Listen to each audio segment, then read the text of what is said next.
Welcome to Midlife Unlimited Live for Five.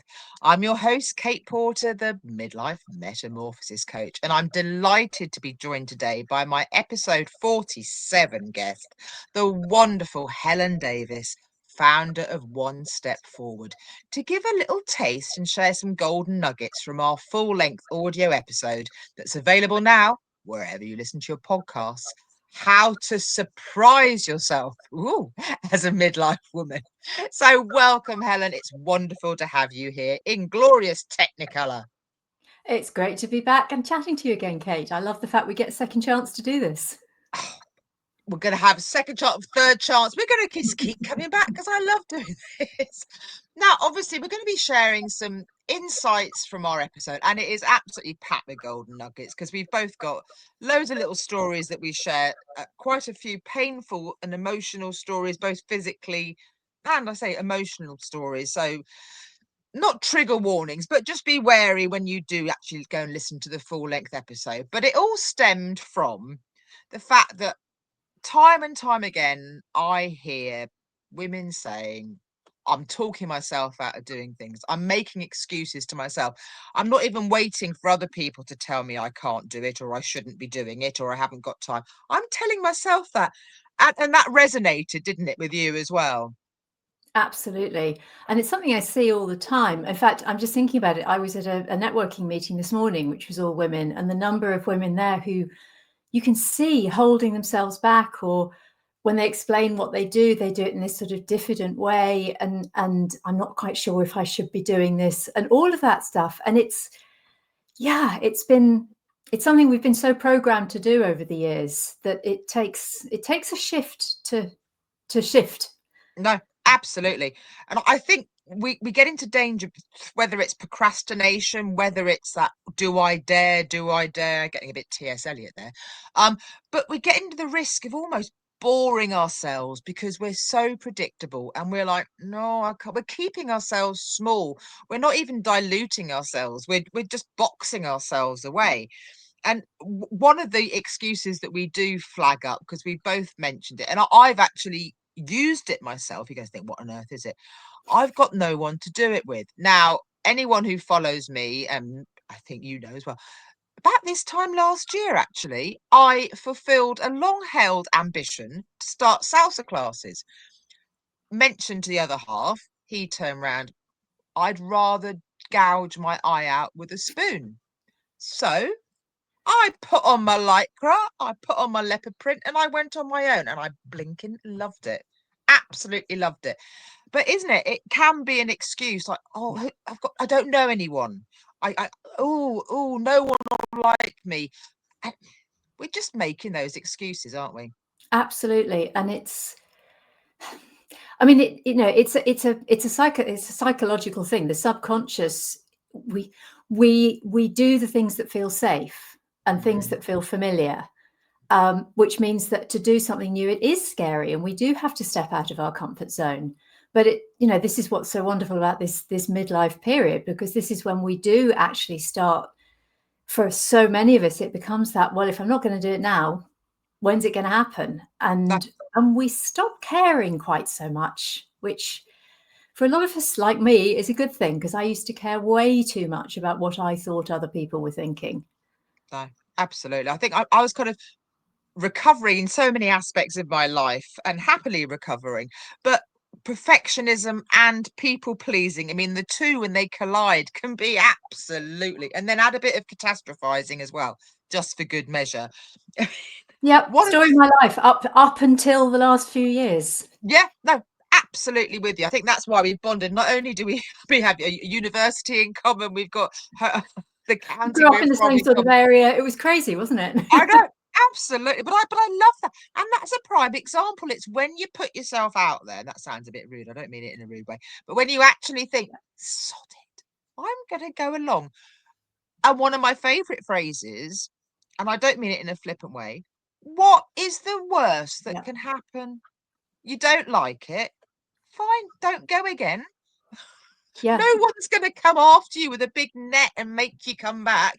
If you really don't like it, you may forfeit a financial investment, but if it really is something you think, oh, I've made a terrible error here, don't do it again. And actually that phrase, what's the worst that can happen, is really useful when it comes to kind of gearing yourself up to do something, because what's most frightening is fear of the unknown. So if we're going into something unknown and we just have this idea that something terrible could happen, whether that's just, since they're just, but whether that's being laughed at, which is ultimately one of our biggest fears. Oh, especially if we are not quiet, but Yeah, putting absolutely. yourself, yeah. But if there is something you want to do, if you actually go, okay, seriously, what is the worst that could happen?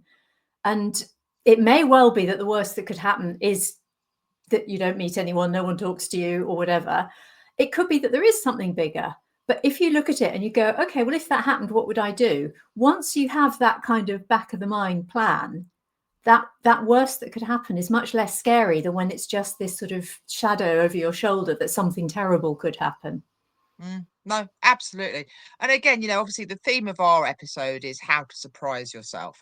And often what you're saying, we're making excuses.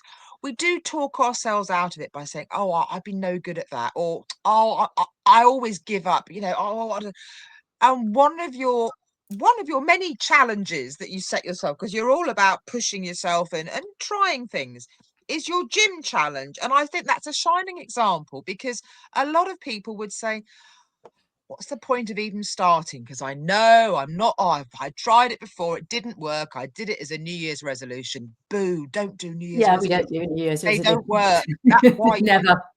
That's why you didn't do it, because you didn't actually want to do it. Give us a little taste of your gym challenge. So the background to this is that for at least 30 years, I've been saying to anyone who would listen, I loathe the gym. I don't go to the gym on principle. I will never go to the gym.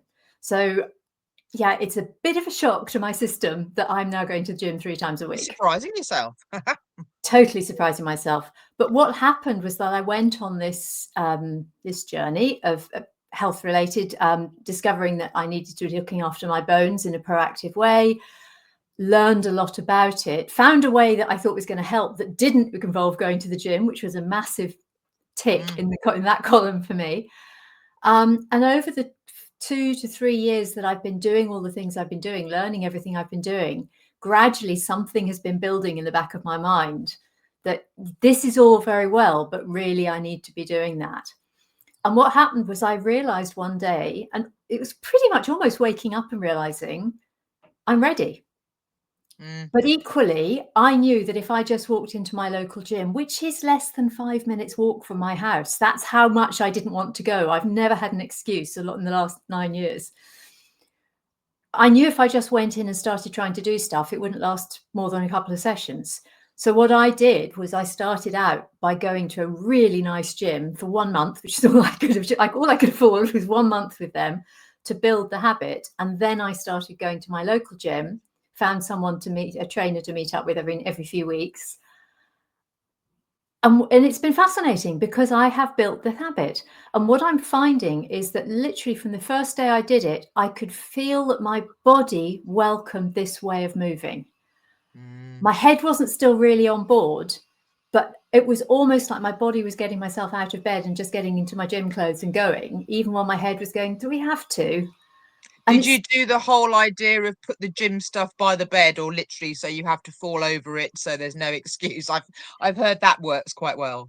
I'd like to say that was intentional. Basically, my clothes live on my bed anyway, so. A floordrobe. Absolutely. No, my bedrobe's a key part of my lifestyle. Oh, absolutely. Well, it's easy to, you know where it is. Exactly. No, I do things. I hang things up, but then I put things underneath, like a top underneath a jacket to save space, and then I can't find the top, and I'm like, oh, for goodness sake. Or I Well, all think, the clothes that I've worn but aren't yet ready to wash, it's like, where else do you put them but on the bed so that they're there when you want them next? Hope my well, mother's we not don't watching actually this. share. Yeah, we don't actually share. We should be sharing style, don't do should style tips in our full length episode, but we do delve very deeply into your story, and obviously how you came to become a hypnotherapist, and your work with Bones, although obviously the two are combined very much now. So as I say, obviously all your contact details are in the show notes for our episode, and you have obviously your guest profile on the Midlife Unlimited podcast website. But can you briefly fill viewers in how they can get in touch with you, what you've got coming up as well? Absolutely. So my business is One Step Forward. One thing I've learned is that everybody knows at least one other Helen Davis. So remember the name of the business. It's easier to remember. I actually, when I was promoting this episode on LinkedIn, I actually tagged I'm connected with another.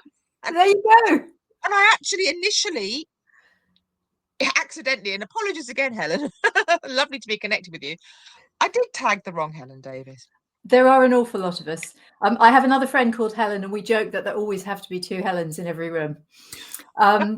So if you're looking for me on Facebook, which is where I tend to hang out most on social media, my page is One Step Forward with Helen Davis. See above comment. On Instagram, I'm onestepforward.today, which is also my website. One Step Forward, all one word, ONE.today. And I'm also on LinkedIn. And again, on LinkedIn, if you search for Helen Davis One Step Forward, you're more likely to find me, because there are millions of Helen Davises on my LinkedIn. And on your website, can people book a call with you or absolutely? So more information? Yeah. So given that this is for anyone who's watching this right now as we're recording it, I'm running an in-person retreat on the 18th of October near Petersfield in Hampshire, West Sussex border, which is to do with the movement. It's all about connecting into your feet, improving your balance and posture through the way your feet connect to the ground. And I'm really looking forward to doing that. I'm doing it with a friend who's a nutrition coach who'll be looking at the foundations of nutrition, particularly with an eye on bone health. She's called Mel Conda from Hormonally Nourished. And we're really excited about doing that together. So that's Saturday, the 18th of October. Information all on my website and socials. And if people are interested in the hypnotherapy side, or they just want to find out what I do that could be helpful for them, I offer an exploratory call. I call it 20 minutes, completely free of charge, completely no strings, just to help you work out your next best step.